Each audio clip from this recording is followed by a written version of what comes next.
नमस्कार शेतकरी मित्रांनो, मंगळवारी झालेल्या मंत्रिमंडळाच्या बैठकीमध्ये शेतकऱ्यांसाठी 32,000 कोटी रुपयाचं पॅकेज शासनानं जाहीर केले। आता नुकसान भरपाईसाठी पॅकेज जाहीर केलं। यामध्ये अतिवृष्टी असेल, शेतकऱ्यांच्या शेतजमिनीचं नुकसान असेल, शेतकऱ्यांच्या शेतातील जी काही पिकं वाहून गेलेत त्या पिकांचं नुकसान असेल, माती खरडून गेलेली आहे त्याचं नुकसान असेल, शेतातील बैलांचं नुकसान, गुराढोरांचं नुकसान, कोंबड्याचं नुकसान, बकऱ्याचं नुकसान, जे जे काय नुकसान झालेले त्याची मोठा असं पॅकेज जाहीर केले। मात्र यामध्ये बऱ्याच शेतकऱ्याला वाटत होतं यामध्ये आपला जिल्हा आहे का, आपला तालुका आहे का, कारण 29 जिल्हे आणि 253 तालुके असं त्या बैठकीमध्ये सांगितलं होतं। मग यामध्ये बऱ्याच शेतकऱ्यांना संभ्रम झाला होता। मग त्यामध्ये आपलं मंडळ येईल का, आपल्याला नुकसान भरपाई मिळेल का, अशा साऱ्या गोष्टी होत्या। मात्र त्यावर आपण माहिती तोपर्यंत विस्तृत दिलीच नव्हती, कारण त्याचा काही शासन निर्णय आला नव्हता, सविस्तर माहिती सुद्धा आली नव्हती। आणि आज त्याचा शासन निर्णय आलेला आहे आणि त्यामुळे आपण सविस्तर यामध्ये कोणते जिल्हे आणि कोणते तालुके हे बघणार आहोत। आणि त्यानंतर पुढचा व्हिडिओ आपला असणार आहे की यामध्ये कशी नुकसान भरपाई मिळणार, कोणत्या गोष्टीसाठी किती मिळणार, म्हणजे शेतातली नुकसान भरपाई किती मिळणार, कोणत्या बागायतीसाठी किती, जिरायतीसाठी किती, फळबागेसाठी किती, गुराढोराचं नुकसान किती, असं सगळं आपण बघणार आहोत। मात्र महत्वाचा मुद्दा आहे की आपला तालुका त्याच्यात आहे का, हीच प्रत्येकाची म्हणजे ऐकण्याची इच्छा आहे। पण एक लक्षात घ्या, आपल्या चॅनलवर नवीन असाल तर चॅनलला सबस्क्राईब करा, व्हिडिओला लाईक करा आणि प्रत्येक शेतकऱ्यापर्यंत ही माहिती शेअर करा। शेतकरी मित्रांनो, तो शासन निर्णय असा आहे की राज्यात माहे जून ते सप्टेंबर 2025 मध्ये अतिवृष्टी व पूर आपत्तीमुळे बाधितांना विशेष मदत पॅकेज व सवलती घोषित करण्याबाबत असं या शासन निर्णयाचं शीर्षक आहे आणि 9 ऑक्टोबर 2025 रोजी निर्गमित झालेला आहे। तर महत्वाची गोष्ट म्हणजे यामध्ये आपण जे काही तालुके आहेत, आता ही सर्व मदत आहे का, तर हे आपण नंतर सविस्तर बघू पुढच्या व्हिडिओमध्ये। आणि जी काही तालुके आणि जिल्हे आहेत ते पाहणं महत्वाचं आहे, कारण प्रत्येकाला वाटतंय की आपला तालुका आहे का नाही। तर यामध्ये बघा, लक्षात घ्या, अतिवृष्टी व पुरामुळे बाधित तालुके। आता यवतमाळ जिल्ह्यातील वणी, झरी जामणी, कळंब, पांढरकवडा, मारेगाव आणि आर्णी, घाटंजी, यवतमाळ, राळेगाव, दारव्हा, नेर, बाभुळगाव। तर अमरावती जिल्ह्यातील धारणी, मोर्शी, चांदूर बाजार, अमरावती, चिखलदरा, नांदगाव, खंदारे, वाशिम जिल्ह्यातील कारंजा, मानोरा आणि वाशिम, बुलढाणा जिल्ह्यातील मलकापूर, सिंदखेड राजा, बुलढाणा, शेगाव, नांदुरा, देवळगाव राजा, चिखली, मोताळा आणि खामगाव।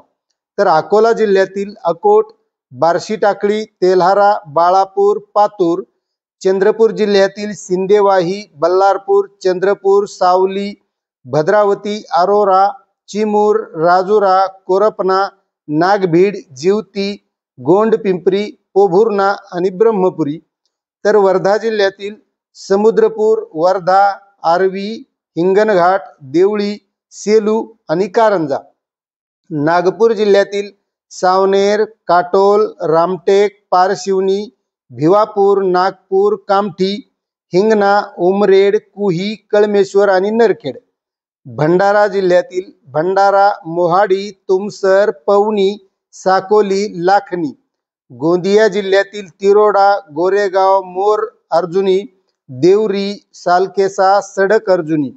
तर गडचिरोली जिल्ह्यामधील गडचिरोली, धानोरा, कुरखेडा, कोरची, चारमोशी, मुलचेरा, आरमोरी, एटापल्ली, भामरागड आणि सिरोंचा। सोलापूर जिल्ह्यामधील दक्षिण सोलापूर, उत्तर सोलापूर, अक्कलकोट, बार्शी, मोहोळ, माढा, करमाळा, सांगोला, माळशिरस, पंढरपूर, मंगळवेढा। अहिल्यानगर जिल्ह्यातील कर्जत, पाथर्डी, नेवासा, शेवगाव, राहता, श्रीरामपूर, जामखेड, अहिल्यानगर, पारनेर, राहुरी, श्रीगोंदा, कोपरगाव आणि संगमनेर। तर पुणे जिल्ह्यातील हवेली, शिरूर, इंदापूर, पुरंदर, जुन्नर, आंबेगाव आणि खेड। कोल्हापूर जिल्ह्यातील गगनबावडा, चंदगड आणि पन्हाळा, तर सातारा जिल्ह्यातील कोरेगाव, खटाव आणि मान, सांगली जिल्ह्यामधील तासगाव, कवठे महाकाळ, विटा, आटपाडी, जत, सांगली, मिरज, वाळवा, तर नाशिक जिल्ह्यातील मालेगाव, नांदगाव, सटाणा, कळवण, देवळा, दिंडोरी, सुरगाणा, नाशिक, त्र्यंबकेश्वर, पेठ, इगतपुरी, निफाड, सिन्नर, चांदवड आणि येवला, तर जळगाव जिल्ह्यातील मुक्ताईनगर, पाचोरा, जामनेर आणि रावेर, नंदुरबार जिल्ह्यातील शहादा, नंदुरबार, नवापूर, अक्कलकुवा, तळोदा, अक्राणी, धाराशिव जिल्ह्यातील उमरगा, धाराशिव, लोहारा, भूम, परांडा, कळंब, वाशी आणि तुळजापूर, तर लातूर जिल्ह्यातील लातूर जिल्हा आणि धाराशिव जिल्हा या जिल्ह्यात खूप अतिवृष्टी झाली होती, त्यामध्ये देवणी, जळकोट, लातूर, रेणापूर, अहमदपूर, औसा, निलंगा, शिरूर, अनंतपाळ, उदगीर आणि चाकूर. मराठवाड्यातील महत्त्वाचा म्हणजे परभणी जिल्हा, त्यामध्ये परभणी, जिंतूर, पालम, गंगाखेड, सेलू, मानवत, पाथरी, सोनपेठ आणि पूर्णा. हिंगोली जिल्ह्यातील कळमनुरी, वसमत, औंढा नागनाथ, तर छत्रपती संभाजीनगर जिल्ह्यातील छत्रपती संभाजीनगर, पैठण, वैजापूर, गंगापूर, खुलताबाद, सिल्लोड, कन्नड, सोयगाव आणि फुलंब्री, आणि जालना जिल्हा वगळला अशी एक चर्चा होती.